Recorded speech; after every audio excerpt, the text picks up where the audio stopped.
عمران خان صاحب نے کہا کہ آخری پتا میرے پاس ابھی باقی ہے، میں اس کو ابھی استعمال نہیں کروں گا۔ عمران خان کی بہن نے کہا کہ گولی کیوں چلی اس کی معافی نہیں ملے گی، میں لوگوں کو روکنے میں ناکام رہی، بشرا بی بی نے لیڈ کیا، باقی قیادت کو بھی آگے آنا چاہیے تھا۔ علیمہ خان کے مطابق بانی پی ٹی آئی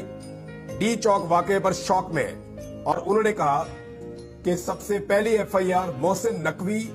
اور شہباز شریف کے خلاف کرواؤ۔ بانی نے کہا کہ ایک لاسٹ کارڈ میرے پاس ہے جو میں ابھی استعمال نہیں کروں گا،